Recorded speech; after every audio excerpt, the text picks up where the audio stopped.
روزے بہت سے لوگ چھوڑ دیتے ہیں، کتنوں نے کتنے روزے زندگیوں میں چھوڑے ہوں کیا پتا، لیکن میں تو آج ایک روزے کی بات کر رہا ہوں۔ اگر ایک روزہ بھی چھوڑ دیا تو پھر اس نے کتنا گناہ کیا اور کتنا بڑا گھاٹا کیا، کتنا خسارہ کیا اپنا، یہ آج میں آپ کو بتا دوں۔ بہت سے لوگ تو کتنے روزے چھوڑ دیتے ہیں۔ اگر چھوڑے ہیں روزے تو توبہ کر لو، اور توبہ کر کے چھوڑے ہوئے روزوں کو رکھ لو۔ بہت آسان ہے، آپ حساب لگا لیجئے کہ کب سے روزے ہم پر فرض ہوئے۔ تقریباً 14 سال سے روزہ فرض ہوا، ہم نے کتنے رکھے کتنے چھوڑے؟ بھائی سال میں 30 روزوں کا آپ حساب لگا لیں، تقریباً 30 روزے ہوتے ہیں ہر سال۔ اب اس میں مان لو ہم نے کتنے رکھے ہوں گے کتنے چھوڑے ہوں گے۔ اگر 10 چھوڑے ہوں گے تو اگر ہم نے اب 30 سال کی عمر ہو رہی ہے تو 16 سال میں ہم نے ہر سال 10 روزے چھوڑے، تو 16 دائیں 160 روزے ہو گئے۔ 160 روزے رکھ لو، کوئی مشکل نہیں ہے۔ تو میں تو ایک روزے کی بات کرنے لگا ہوں۔ اگر آپ نے ایک روزہ بھی چھوڑا ہے تو پوری زندگی اگر تو اس ایک روزے کے بدلے میں روزہ رکھے تو اس ایک روزے کے بدلے کا تجھے ثواب نہیں ملے گا، یا اس روزے کے برابر نہیں ہو سکتا جو رمضان شریف میں چھوڑا گیا ہے۔ اگر زمین سے لے کے آسمان تک کے بھرے ہوئے خزانے دیے جائیں ایک روزہ دار کو اس روزے کے بدلے، تو وہ ٹھوکر مار دے گا اور وہ زمین سے آسمان تک کے بھرے ہوئے خزانوں کو قبول نہ کرے گا ایک روزے کے بدلے میں۔ وہ اجر ہے روزے کا۔ ذرا ذرا سے بہانے میں روزہ چھوڑ دیا اور پھر توجہ بھی نہیں دیا۔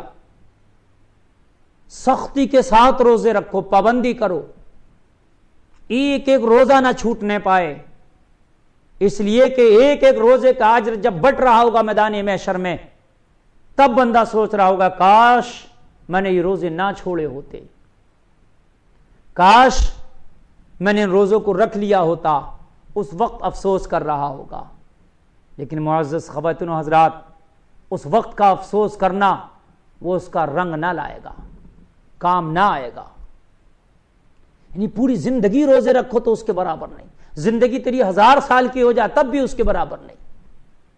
اللہ اکبر، جو ایک روزہ تو نے رمضان کا چھوڑا ہے، اللہ نے کیا رحمتیں رکھی ہیں۔ پھر روزے کا ثواب، روزہ دار کے لیے 2 خوشخبریاں ہیں اللہ کی جانب سے۔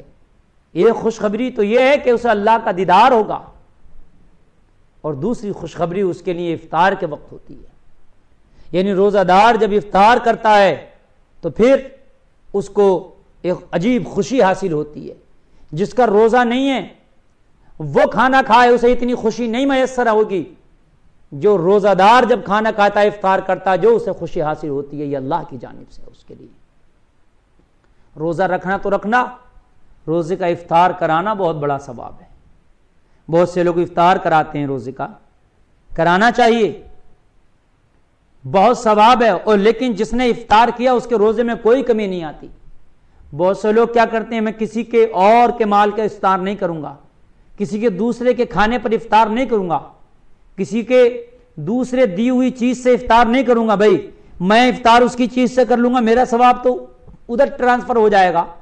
بہت سے لوگوں کی یہ احمقانہ حرکت ہوتی ہے کہ میں نے دیکھا ہے کہ بہت سی افطار پارٹیاں بھی ہوتی ہیں اور وہ عام افطار کرانے لگ جاتے ہیں، اور عام افطاری میں جاتے ہیں تو کچھ لوگ ایسے ہیں کہ وہ چاہے ایک کھجور ہی جیب میں رکھ کے جائیں، وہ اپنی کھجور سے افطار کریں گے کہ بھائی میں روزہ دن بھر رکھا اور دن بھر روزہ رکھنے کے بعد اس کے دسترخوان پہ اس کے مال سے افطار کر کے اپنا ثواب اسے کیوں دے دوں، یہ میرے ثواب میں کمی ہو جائے گی۔ ایسا نہیں ہے، اللہ کے خزانوں میں کمی نہیں ہے، اللہ اس کو الگ سے ثواب عطا کرتا ہے، تیرے روزے میں سے کمی نہیں ہوتی۔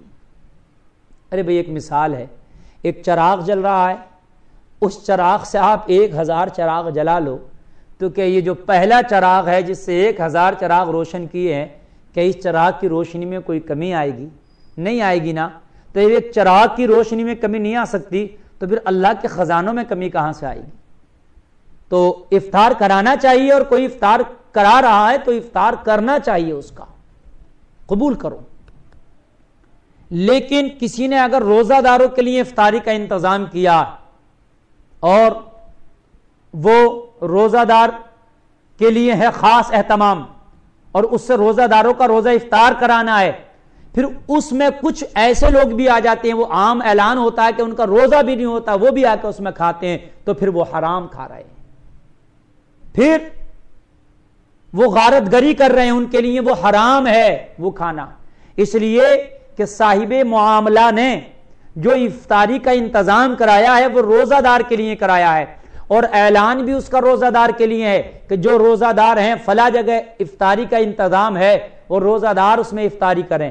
لیکن دیکھنے میں یہ آتا ہے کہ روزہ دار کم اور غیر روزہ دار، بے روزہ دار زیادہ ہوتے ہیں، جو اس کی افطاری کھا رہے ہوتے ہیں، سب مال چٹ کر جا رہے ہوتے ہیں، تو وہ حرام کھا رہے ہوتے ہیں، ان کے لیے حرام ہے۔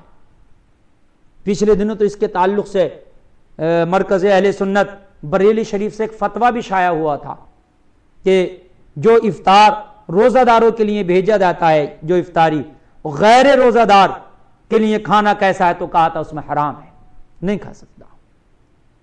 احتیاط کریں ان چیزوں سے، اور کوئی روزہ دار کے لیے کرا رہا تو کھائیں، آپ کے روزے میں کوئی کمی نہیں آئے گی، اللہ آپ کو اتنا ہی ثواب عطا کرے گا جتنا ایک روزہ دار کو ملتا ہے۔ اپنی گھر کی افطاری پہ افطار کر لے یا پھر کسی دوسرے کھانے پہ افطاری کر لے، ثواب اتنا ہی ملنا ہے۔ معزز سامعین حضرات، اب یہ دو چیزیں میں نے آپ کے سامنے کلیئر کر دی کہ ایک روزہ اگر چھوڑا تو زندگی بھر بھی اگر روزہ رکھا تو اس ایک چھوڑے ہوئے روزے کا بدلہ نہ ہو سکے گا، اس کے برابر ثواب نہ ہو سکے گا، تو پھر روزہ چھوڑنے کی کوشش نہ کریں۔ اگر تمہارے دوستوں میں کوئی چھوڑتا ہے تو یہ ذمہ داری تمہاری بھی ہے کہ ان کو سمجھائیں، اس لیے کہ اب دنیا میں کوئی نبی نہیں آئے گا سمجھانے کے لیے، اب کوئی نیا قانون دنیا میں نازل نہیں ہوگا، اب کوئی نئی شریعت نہیں آئے گی، یہ علماء ہی بتائیں گے۔ اللہ نے فرمایا یأمرون بالمعروف وینہون عن المنکر، کہ تم برائیوں سے روکنے والے اور بھلائیوں کا حکم دینے والے ہو، اور دیو برائیوں سے روکو لوگوں کو، بھلائیوں کا حکم دو۔ تبھی تو کہا گیا کنتم خیر امہ، سب سے بہتر امت بتایا گیا۔ بہت سے لوگ کہتے ہیں بھیا ہمیں کیا پڑا ہے، وہ روزہ چھوڑا وہ چھوڑا، میں تو رکھ رہا ہوں۔ تیری ذمہ داری ہے، اگر تیری بات وہ مان سکتا اور نہیں بھی مانے تو تیری ذمہ داری ہے کہ دعوت پہنچا اس تک، دعوت دے دے، پھر وہ نہ مانے تو وہ اس کی ذمہ داری ہے، لیکن دعوت دینا چاہیے۔ بہت سے لوگ سوچ رہے ہوتے ہیں ہمیں کیا پڑی ہے کہ ہم اس کو دعوت دینے چلیں، بھائی ہمیں کیا، ہم اسے روزے کی تلقین کریں، روزے کے بارے میں بتائیں۔ لوگوں تمہارے پڑوس میں بھی کتنے لوگ ہوں گے جو روزہ چھوڑ لے ہوں گے، تمہارے دوستوں میں ہوں گے جتنے روزہ چھوڑ لیں گے، پیار کی زبان میں سمجھاؤ نا۔ نبی نے پیار کی زبان اختیار کر کے پوری دنیا کو سمجھایا ہے، ایک پیار کا پیغام پوری دنیا کو دیا ہے۔ پیار کے ذریعے سے روزے کی فضیلت بتاؤ، روزے کے فائدے بتاؤ، روزوں کے نہ رکھنے کے نقصانات بتاؤ، روزہ نہ رکھنے کی کیا وعیدیں ہیں وہ بتاؤ۔ رمضان کا روزہ یہ ارکان اسلام میں سے ہے، اس کو چھوڑنا یعنی کہ مکمل مسلمان پھر نہیں ہے اس کو چھوڑنے سے، یہ بتاؤ، یہ ساری چیزیں بتاؤ۔